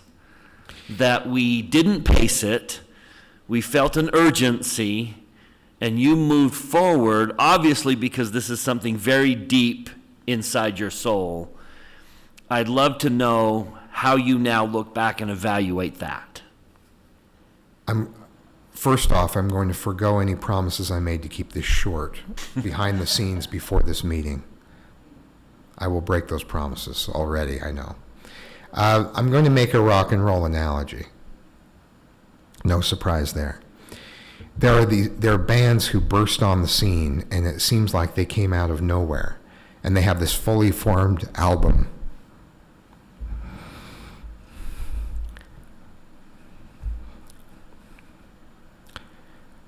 And everyone says, wow, they came out of nowhere. Where's this band been? Well, they've been touring little clubs for 10 years, honing their craft, getting that album ready to go. And there have been a lot of people working hard behind the scenes, making this literacy program what it is. And that when they were ready to release that album, I wasn't going to put it on the shelf. When you look at students like Taya and you say, how can I delay that positive impact? When I knew how powerful it was going to be, there's no way that I could hold it back. If it wasn't ready, then we would have waited. But I actually think it was the perfect time. Now, teachers listening in whose lives are very difficult because of this program and the time that it takes, I acknowledge that fully. and the pacing that I'm talking about is, what do we do now? We can't have teachers feel like every single summer is going to be like last summer. What's new now? What's coming at us next? I think the balance is providing opportunities for those who want to know what's next, but not requiring that of everyone all at the same time every summer. We can't go at that type of pace. We need to give time for that to take hold. So that's what I'm talking about with the pacing. I acknowledge that it has been a ton of work, but it has also satisfied a craving that teachers have had to feel the sense of efficacy in literacy. When you hear from Natalie, she was Googling everything and trying to find the path forward. And so the initial implementation, especially in a year like this, is really difficult. And then USBE announced letters training that was on top of that. And it's a great training, but it was one more layer. And so and that was after we'd already released our album. So to me, that's why I talk about support. That's why we have these regular meetings, and I'll highlight that. But our teacher specialists like Natalie are meeting with each grade level, K-3, in every school several times throughout the year to see how they're doing, to see what they need to know next. So am I glad we're doing it? Yes. Do I acknowledge that it's extremely difficult and very taxing on teachers? Absolutely. I know that as well as I know that it's very effective. So we just can't keep doing that constantly. That's what I mean by pacing, is we have to say, okay, let's give time for this to take hold, and let's make the opportunities available for those who are ready for what's next and want to improve in this area or that, but let's really pace how frequently we launch an initiative like that so that we don't strip the gears and make it difficult for people to move forward. It would be nice to start a year and say, okay, now I know and I'm ready to go with the next year of what I've already learned and build on that. Thank you. That's all I have. Thank you. And this is not a question, but an observation that I experienced this year. Some of you know that I have 3 children who are in elementary school, and they're at 2 different schools. Some of them have done a language program, so they're learning French. I've experienced another kind of perspective with watching my children know a language I don't know with this literacy program. When they talk to each other about what to read, it is like they speak a language that I've never learned, and it's inspiring. And I would also just like to add, my experience going to parent-teacher conferences this year was unlike any I've ever had. It had gone from not really knowing where my kids were at with reading, hoping for the best, and waiting for the letter that came in the mail that would say either your kid is where they should be or your kid is behind and we need to start some interventions. And it was like nothing in between. Until this year, I found myself at parent-teacher conferences, and we had game plans and we had details, and I had an understanding of where my children were at, my own children, in a way that I've never experienced before as a parent. And so I just want to say that despite the growing pains, and I know that they were painful, I can see incredible progress happening already, and I am on the edge of my seat for the middle year of testing. I can't wait to see what's happening because I've seen the evidence in my own home. So well done on that, and thank you for not waiting. I'm sure glad that my kids didn't have to wait another year for that experience. Thank you. I just wanted to thank you for the things that you're doing with communications. I think that's exciting that the National School Board Association is going to let you, share that, because it will get our district noticed nationally, all the amazing things that we're doing. And the newsletter that you sent to us looked phenomenal, so thank you. I lost you a little bit. You said that you talked about putting this meeting live, which I really thank you for that, but you said that we were indexing them. I guess I missed that. Where would someone go to find where we're storing these meetings and how they're being indexed? If you click on board and board meetings, I think you click on summary and it brings up the YouTube video, and you can click on the times. Perfect. Which is partially why the clocks are up, because it makes it easier to index those faster, so the next morning you can really just jump. You can click a hyperlink and jump right to that portion of the meeting that you want to hear. And everyone should listen to the whole thing, but if you want to nobody jump, should you listen can to go the whole thing. It's long. Thank you. You're doing things so quickly that I can't keep up with you, so thank you. And I really appreciate the summary and those links too. And sometimes a week or two later, I say, now what did we talk about at board meeting? And it's really great to go right back and listen to that little spot. It's been really helpful. Me too. And I focused on literacy as an example, but I will say that K-12, amazing things are happening and new things are happening. And for younger than K students and older than 12 students, our special education department is doing great things for students of an even wider range of ages. So just so many great things happening, social emotional learning. There are just so many levels to what students need. And we serve students of a wide range of ages, and it's really inspiring, the work that each individual has been doing despite the difficulties. Let me just say that your leadership is amazing, and I'm so happy that you're where you are, and so pleased with the progress that we've made as a district. So thank you. You did mention in Mr. Dunford's question that there is a practical aspect that you want to pursue. Can you give us an example besides literacy, perhaps? Well, the practical problem solving is just what's been difficult. What makes things difficult?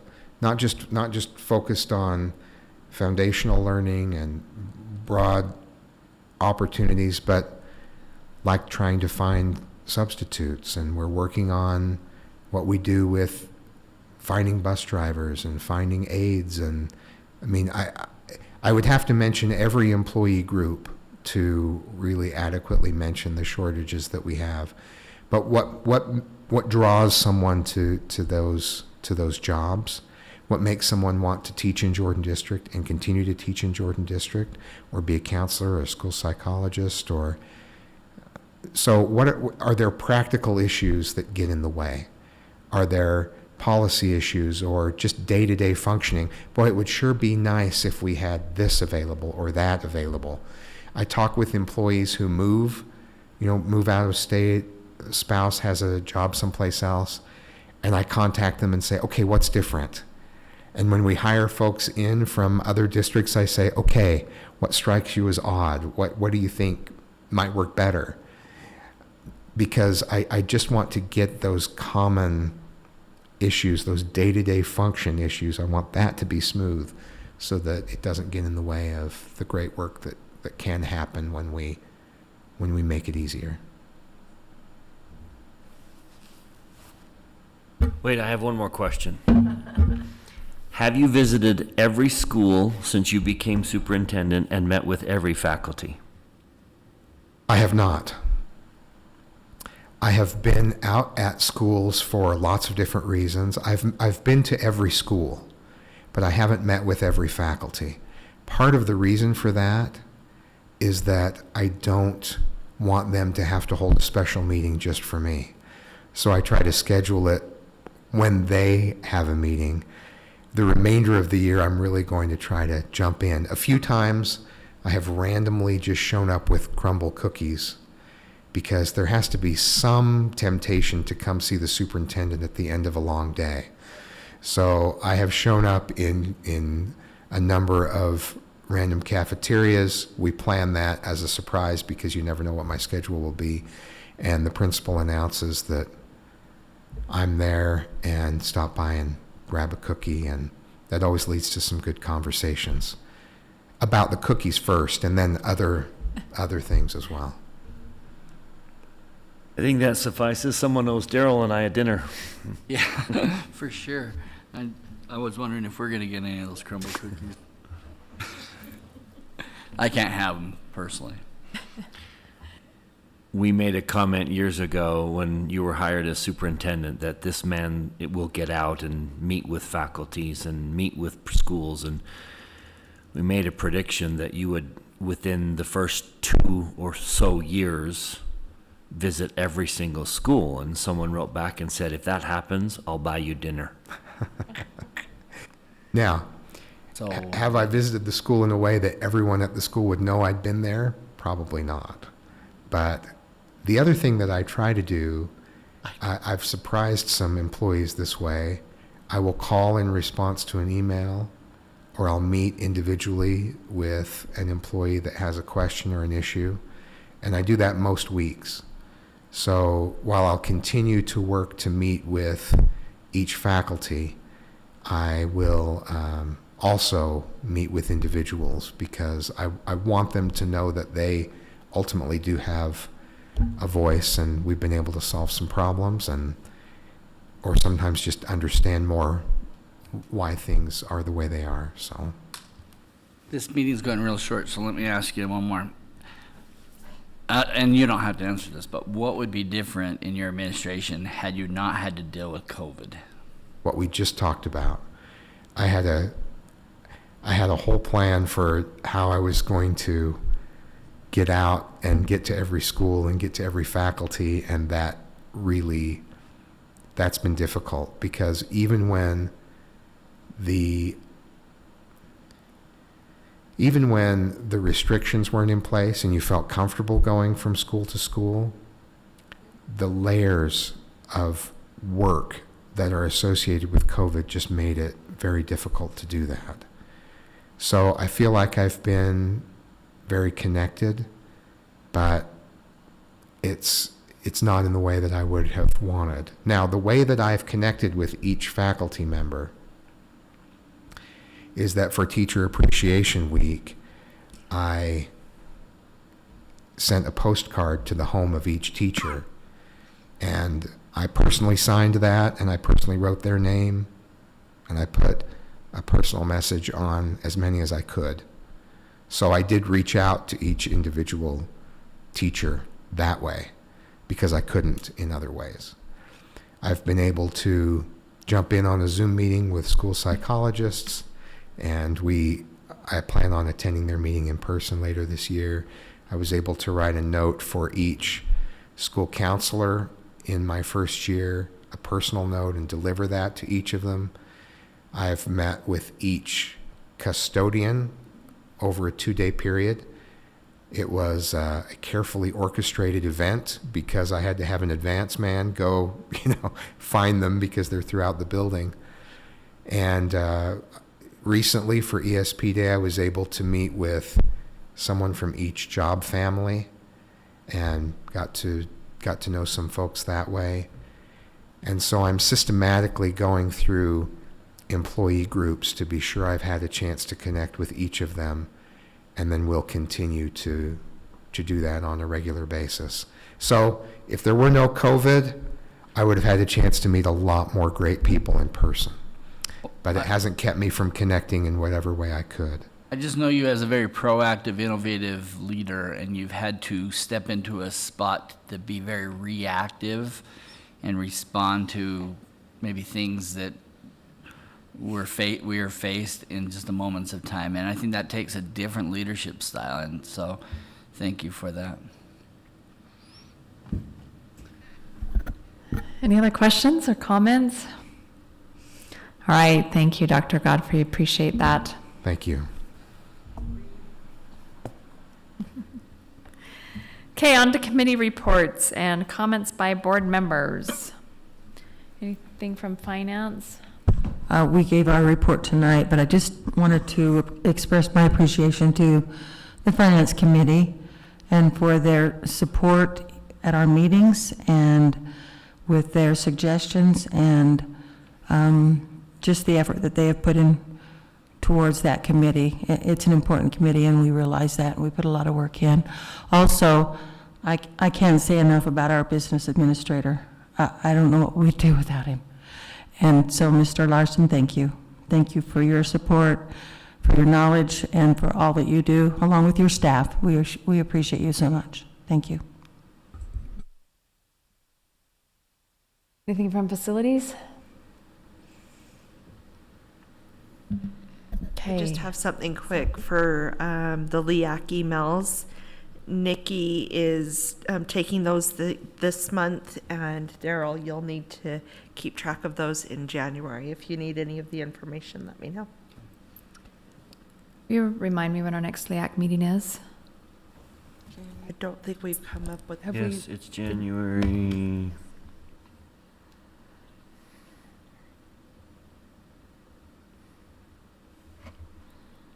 Sorry. January 26th and 27th is what I have. Well, that's right. We had two tentative debate dates depending on who was going, right? Then I think we picked one. We picked the 26th. Okay. You wrote the 27th? It doesn't matter, I'm not going, so I just probably misheard. Yeah, so January 26th? We haven't settled Okay. necessarily. We were leaning towards one. Okay. Who's going? I'll make Matt, myself, and Daryl. Oh, okay. This time. Okay. All right, I've got the government relations report. Marilyn and I will on behalf of Matt, who's not here tonight. Attached to board docs is the priorities. We talked about that at our last meeting. And this is kind of the current draft. Just a second, I'm getting there. Does anyone have any feedback or questions about the priorities?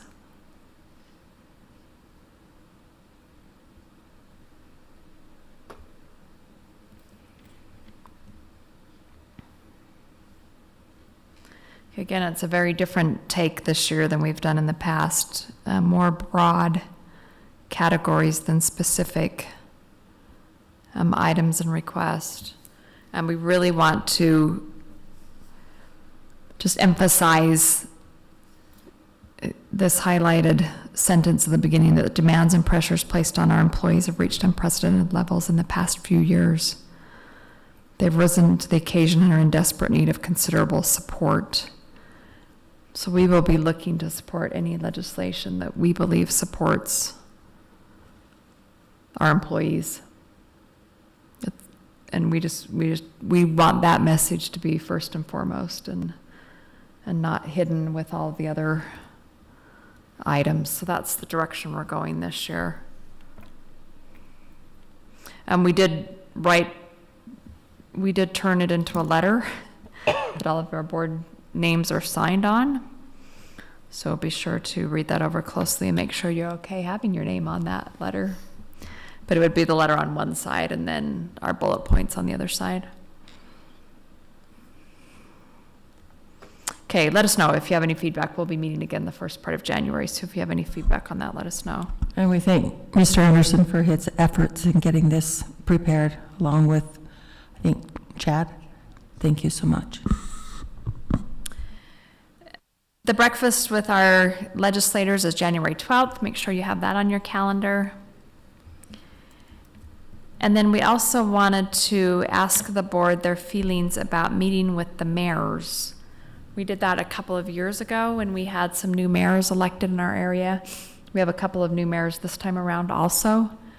But the committee is recommending that we invite the mayors to study session on January 25th.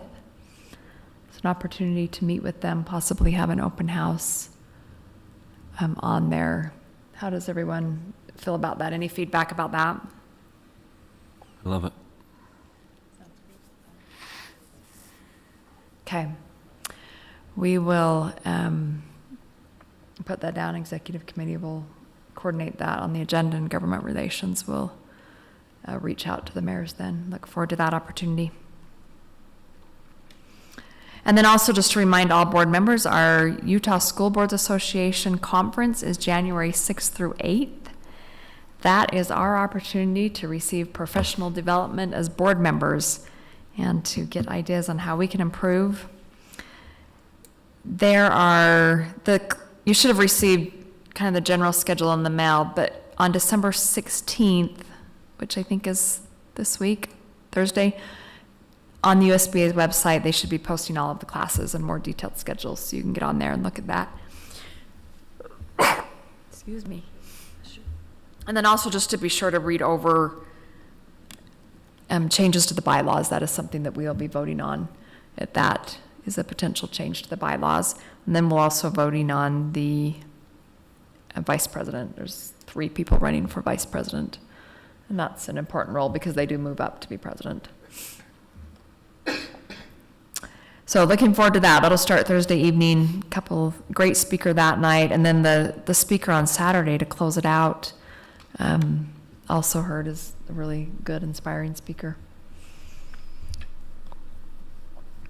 Any questions on that? Okay. Any other board members have any comments? Just for any board members that may want to carpool, I think we'll try to carpool as much as we can. Good idea. And meet at the USBA, or no, not ASB? ASB. Let me add some other letters to that, but we'll keep in contact about that. Okay. And that's not just extended to board members, sorry, that's to anybody. Okay, that is the end of our general session. We have a couple of study session items that we need to finish up on, and then we'll do our closed session. So we will take a 10-minute break. Great.